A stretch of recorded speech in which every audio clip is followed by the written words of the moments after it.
ولادت با سعادت پر خوشی منائی جاتی ہے، ضرور منائیں، احترام کریں، حدود و قیود کا خیال رکھیں، امت کا جو امتی کا رشتہ ہے، جو اخوت اور بھائی چارہ ہے، اس کا درس دیں۔ یہ اظہار محبت تفریق کی جگہ نہیں ہے، یہ اظہار محبت ہمیں محبت اور یگانگیت اور ایک اتفاق دینے کا سبب ہے، تفریق کا یہ مقام نہیں ہے۔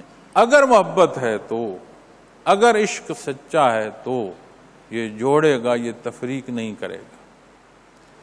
بات وہی جو کچھ دیر پہلے کہہ رہا تھا، ہر وہ عمل خرابی پیدا کرے گا جس میں ذات ہماری ہوگی، اور ہر وہ عمل بہتری کا سبب ہوگا جس میں ذات رب کائنات کی ہوگی، مقصود وہ ہوگا۔ ہم نے ان خوبصورت ترین رشتوں اور عقیدت کی اس اعلیٰ ترین مثالوں کو رواجات کی نظر کر دیا۔ جو کچھ ماہ مبارک ربیع الاول میں ہم کرتے ہیں، یا جو کچھ ہم ماہ مبارک محرم الحرام میں کر کے آئے، کبھی اس اظہار محبت میں کسی نے دیکھا کہ جس نماز کی فرضیت نبی کریم صلی اللہ علیہ وسلم نے بیان فرمائی اسے بھی کسی نے ادا کیا یا نہیں؟